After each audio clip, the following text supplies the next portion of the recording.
This week, the worth of wisdom. Bibles open, ready to learn together. I'm encouraging you to do that all week. We are turning to Proverbs chapter 3. We are looking at verses 13 to 18. We are understanding the power of wisdom. Why is wisdom so important?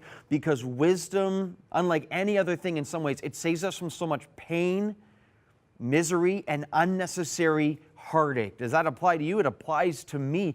The foolishness in our lives hurts us so much. Wisdom powerfully becomes the antidote, again, to foolishness and unnecessary pain. So again, that's one of the reasons wisdom is worth so much. Let's again recap where we've been this week.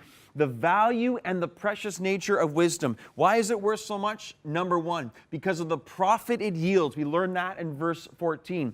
We learned also this week, we see this, because of how precious it is. It is more valuable than silver or gold. Nothing that you desire can compare with the power of wisdom. Now we see this today. Why is wisdom worth so much? Because it results in prosperity. And you're like, whoa, wait a second. What are we talking about there? How can wisdom result in prosperity? Let's let God's word answer that question. That's all we're trying to do. What are you saying, Lord? And help me apply it to my life, okay? Verse 16, Proverbs 3, verse 16. Here's the prosperity. Long life is in her right hand. Her is wisdom. Woman, wisdom. And notice, in her left hand are riches and honor.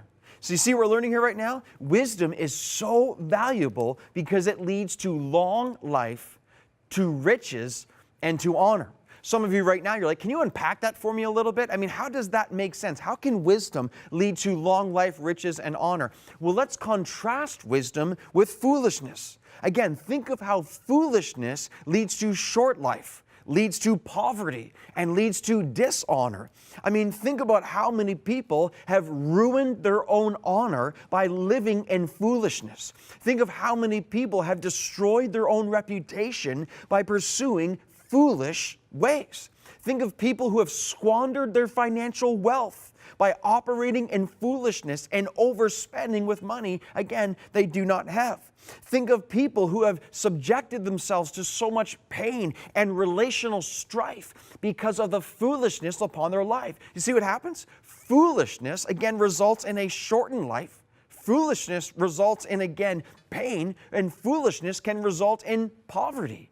And so therefore, wisdom becomes the opposite of that. When we are operating on the principles of the wisdom of Jesus Christ within our lives, we are guaranteed symbolically that we will have long life. It doesn't mean you're going to live to 95 necessarily, but it means the life you live will be rich. And it also doesn't mean that we're guaranteed that God will make us rich. The Bible doesn't say that, but our lives are filled with the riches of His wisdom. And we are honored by the Lord Himself. And people around us hold us up with esteem, again, in a humble way, but an appropriate way. That's the power and the blessing of wisdom. And then finally, I want you to see here in verse 17, wisdom leads to paths that are pleasant. And doesn't that make so much sense? Verse 17 again, her ways are ways of pleasantness. Her paths are peaceful. I love that. Anti-wisdom is chaotic and disruptive. Wisdom is peaceful and pleasant. Right now you're listening, you're like, I want that. Call us then. Call us. 1-866-273-4444 for wisdom that leads to long life, riches, and honor, and paths of pleasantness. Oh yes, Lord, help us to see this within our lives. You are so loved today.